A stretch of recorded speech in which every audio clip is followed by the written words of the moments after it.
بسم الله الرحمن الرحيم الحمد لله رب العالمين والصلاة والسلام على رسول الله وعلى آله وأصحابه أجمعين أما بعد سورہ حجرات کا تفسیر سٹارٹ کریں گے. پہلے ہم اس کا انٹروڈکشن کہیں گے, اس کے بعد آیت بآیت اس کی تفسیر ہوگی. سورہ حجرات جو ہے, پہلے اس کا نام جو ہے حجرتن, یہ واحد ہے. اس کا جمع آتا ہے حجرات, حجرات, حجرات, میں نے تین کہے اس کی پروننسیشن تین.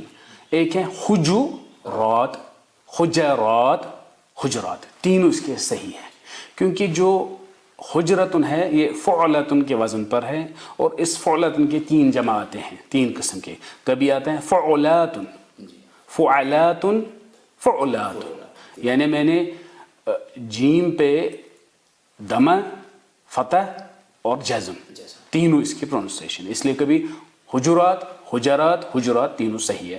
آگے آئے گا اس پر بھی اس وقت کہیں گے, یہ کچھ قراتوں میں بھی استعمال ہوا ہے, وہ ہم آگے دیکھیں گے.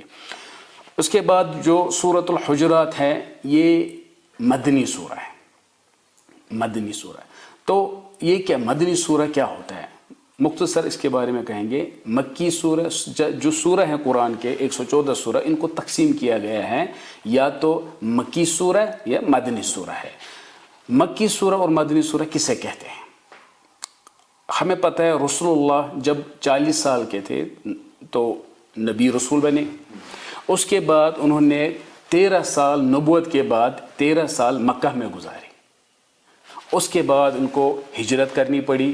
ہجرت یعنی مکہ سے مدینہ جانا پڑا, اور جب وہ مدینہ گئے وہاں پھر 10 سال انہوں نے گزارا. اس کے بعد اس کی فوت ہو گئی. تو مکہ میں کتنے سال رہے؟ 13 سال. مدینہ میں 10 سال. جو یہ ہجرت کرنی پڑی اس کو, اسی کو رکھ کے کہ ہجرت کے بعد جو نازل ہوا, چاہے پھر وہ مدینہ میں تھا, مدینہ سے باہر تھا, مکہ واپس آئے ایک دن کے لیے, اس سے فرق نہیں پڑتا ہے, ہجرت سے فرق پڑتا ہے. ہجرت انہوں نے کی, اس کے بعد جو نازل ہوا اس کو ہم مدنی سورہ کہتے ہیں, اور ہجرت سے پہلے جو سورہ نازل ہوئے اس کو مکی سورہ کہتے ہیں. اس لیے کہتے ہیں مکی سورہ کیا ہے؟ ما نزل من القرآن علی النبی, جو نازل ہوا رسول اللہ پہ قبل ہجرہ الی المدینہ, قبل ہجرت الی المدینہ, مدینہ ہجرت کرنے سے پہلے. پھر چاہے وہ وَإِن نَزَلَ بِغَيْرِ مکہ, چاہے وہ مکہ سے باہر بھی رہے. ہاں, اسی طرح مدنی جو مدینہ ہجرت کے بعد نازل ہوئی. اب یہ جو سورہ ہے یہ مدنی سورہ ہے, یعنی انہوں نے ہجرت کی, وہ مدینہ میں تھے, ہجرت کے بعد یہ نازل ہوئی, اور یہ نازل ہوئی تھی 9 ہجری میں, 9 ہجری میں نازل ہوئی تھی. اور اس کے 18 ورسز ہیں, 18 آیتیں ہیں اس کی. اور اگر جب ہم تفسیر دیکھتے ہیں, اس تفسیر میں ہم انٹروڈکشن میں دیکھتے ہیں یہ مثانی ہے, کہتے ہیں یہ مثانی میں سے ہے. یہ جو سورہ حجرات کس میں ہے؟ مثانی. وہ کیا ہوتا ہے مثانی؟ چونکہ علوم القرآن میں سارے آتے ہیں, ہم یہاں ہلکا ہلکا ان کے بارے میں تھوڑا سا پڑھیں گے. سنن دارمی حدیث نمبر 3353 میں ہے کہ قرآن جو ہے اس کو تقسیم کیا گیا ہے 4 چیزوں, 4 میں. ایک کو کہتے ہیں سبع طول, سبع طول, دوسرا والمئین, تیسرا مثانی, چوتھا مفصل. تو 4 چیزیں. سبع طول جو ہے اس میں 7 سورہ آتے ہیں. سورہ بقرہ طویل ہیں, فاتحہ کو چھوڑ کے اس کو مانا جاتا ہے انٹروڈکشن ہے. تو سورہ بقرہ سے لے کر ہونا چاہیے سورہ انفال تک 7 آتے ہیں نا. تو مگر اس میں توبہ بھی آتا ہے, کیونکہ انفال توبہ کو بسم اللہ الرحمن الرحیم نہیں ہے, لہٰذا اس کو مانا جاتا ہے انفال اور توبہ ایک ہی سورہ ہے اس حساب سے. تو لہٰذا سورہ بقرہ سے لے کر سورہ انفال, سورہ توبہ تک جتنے سورہ 7 آتے ہیں ہمارے اس حساب سے, ورنہ 8 ہیں, 7 سورہ آتے ہیں, تو ان کو بولتے ہیں سبع طول. کیوں؟ کیونکہ یہ تورا کے ساتھ جیسے تورات میں احکام زیادہ تھے, ان میں احکام زیادہ ہیں, تو اس وجہ سے تقسیم کی ہے. دوسری تقسیم ہے مئین. مئین اس میں ان سوروں میں جو مئین ہیں جو سورہ نمبر 10 سے لے کر سورہ نمبر 35 تک ہے, ان کو مئین کہتے ہیں, کیونکہ ان میں اللہ کی پریز زیادہ ہے, حمد زیادہ ذکر ہے ان میں، اس لیے ان کو ایسے کہتے ہیں. تو لہٰذا دوسری تقسیم ہے سورہ نمبر 10 سے لے کر سورہ نمبر 35 تک. اس کے بعد مثانی جو زبور سے ملتا ہے ان میں، اس میں سورہ نمبر 36 سورہ یاسین سے لے کر سورہ حجرات تک 49. تو لہٰذا میں نے یہی کہا سورہ حجرات کس میں ہے؟ مثانی میں سے. تو مثانی کیا ہے؟ سورہ یاسین سے لے کر چیپٹر نمبر 36 سورہ حجرات چیپٹر نمبر 49. اس کے بعد چیپٹر نمبر 50 سے لے کر باقی جتنے بھی ہیں 114 ان کو مفصل کہتے ہیں. یہ صرف تقسیم ہے، اس میں ڈیٹیل نہیں جا سکتے مفصل کیونکہ ہے مثانی، تو وہ ہم اس میں یہاں نہیں کریں گے. ٹھیک ہے، تو لہٰذا اسی وجہ سے مثانی اس میں ہے. سورہ حجرات کا جو دوسرا نام ہے وہ ہے سورۃ الآداب. سورۃ الآداب، سورۃ الآداب کیونکہ اس میں ادب کے بارے میں زیادہ ہیں، جس کو مطلب عربی تمیز نہیں، جو ہم تمیز کہتے ہیں اردو میں، وہی ادب، اس کے بارے میں زیادہ ہے. تو اسی ادب کے بارے میں ہم یہ کہیں گے کہ جب ڈیلیگیشنز 9 ہجری میں زیادہ آتے تھے، الگ الگ ڈیلیگیشنز آتے تھے اسلام قبول کرنے کے لیے، مطلب ایک محلہ آتا تھا اسلام قبول کرنے کے لیے، تو ان کو پتہ نہیں تھا کہ رسول اللہ کے ساتھ ہمیں کیا کرنا ہے، کیسے بات کرنی ہے، اس کا مقام کیا ہے، وہ نہیں جانتے تھے. وہ اس کو عام انسان ہی سمجھتے تھے. تو لہٰذا اس حساب سے سورہ حجرات نازل ہوا جس میں پورے ادب کے بارے میں بتایا گیا ہے. ٹھیک ہے.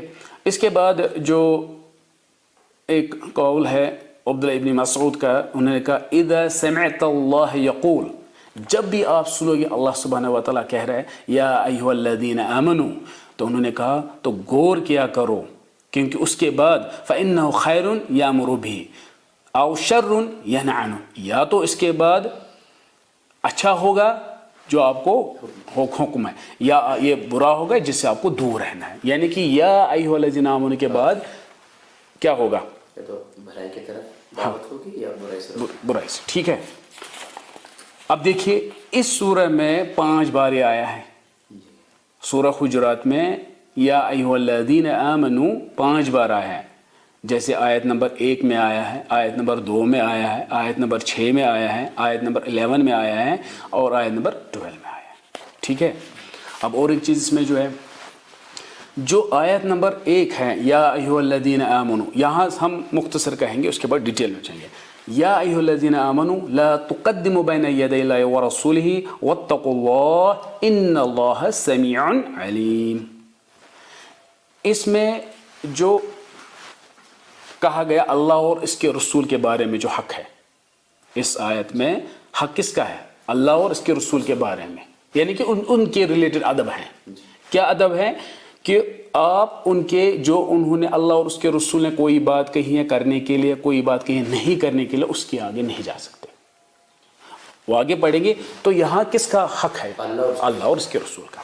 اس کے بعد دوسرا یا ایھا الذین جو دوسری آیت میں ہے وہ ہے یا ایھا الذین آمنوا لا ترفعوا اصواتکم فوق صوت النبی ولا تجهروا له بالقول كجهر بعضکم لبعض ان تحبط اعمالکم وانتم لا تشعرون.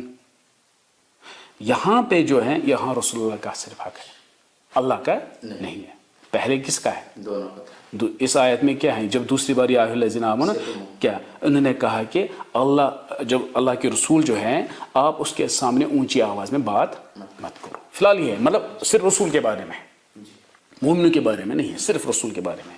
اس کے بعد آپ پھر سے دیکھو گے آیت نمبر 6 میں آیا ہے یا ایھا الذین آمنوا ان جاءکم فاسق بنبأ فتبینوا ان تصیبوا قوما بجہالۃ فتصبحوا علی ما فعلتم نادمین. یہاں بلیورز مومنوں کے بارے میں ہے کہ مومن جب ہیں ایک جگہ بیٹھے ہیں، اگر ان میں سے فاسق آئے، اس میں سے فاسق آیا پریزنٹ ہے اس میں، تو کیا کرنا ہے؟ پہلے اللہ اور اس کے رسول کا، دوسرا کس کا؟ محمد صلی اللہ علیہ وسلم کا، تیسرا مومنوں کا ہے. ان کو کیا کہا گیا؟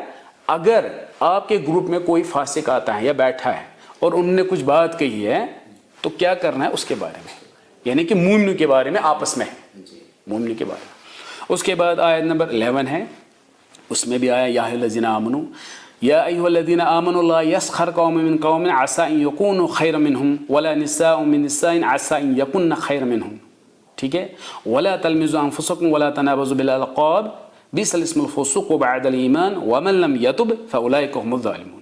تو یہاں آیا ہے جب مومن اکٹھے ہوں گے آپس میں تو ایک دوسرے کو وہ مذاق نہیں کر سکتے ہیں, برا بلا نہیں کہہ سکتے, جو بھی ہے مگر مومنوں کو آپس میں ہے, آپس میں. تو یہ مومنوں کے بارے میں جب وہ اکٹھے ہوں گے, وہ ہے مومن کے بارے میں جب اس میں فاسق ہوگا, یعنی کہ پہلے فاسق کی بات کو الگ کریں گے پھر مومن بچے. تو مومنوں کو جب آپس میں بیٹھیں گے تو وہ کیا کریں گے, تو وہ آپس میں ایسی ایسی باتیں نہ کریں. ٹھیک ہے.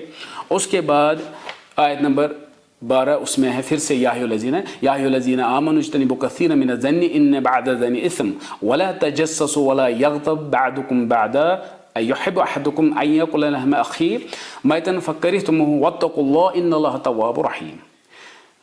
تو آپ اس میں کس کے بارے میں, ایمان والوں کے بارے میں, یہاں پھر سے بلیور کے بارے میں, مگر کب؟ وہ کہتے ہیں جب یہ بلیور آپ کے پاس بیٹھا تھا, اب یہ جا رہا ہے کہیں پہ واپس, اس میٹنگ سے باہر جا رہا ہے, تب آپ اس کے بارے میں اچھا ظن رکھا کرو, برا ظن مت رکھا کرو, اور اس کے پیچھے پھر جاسوسی مت کیا کرو. ابھی اکٹھے بیٹھے تھے اب نکلا, جاسوسی مت کیا کرو, ان کے غیبت مت کیا کرو, ان کے ایبسنسی میں غیبت مت کیا کرو, جاسوسی مت کیا کرو, اور اچھا ظن رکھا کرو ان کا. ٹھیک ہے. تو یہ جو ہے 5 12 ہیں, تو 5 میں الگ الگ کس چیز کے بارے میں ان کا یہ بتایا گیا. اس کے بغیر کیونکہ یا ایھا الذین آمنوا کے بعد کبھی 2 نصیحتیں ہیں, 2 4 نصیحتیں وہ ہم آیتوں میں دیکھیں گے. اس کے بعد اور 1 2 چیزیں نصیحتیں اس میں, یعنی کہ یا ایھا الذین آمنوا کے بعد کچھ نہ کچھ نصیحت ہے, یہ کرنا ہے یہ نہیں کرنا ہے.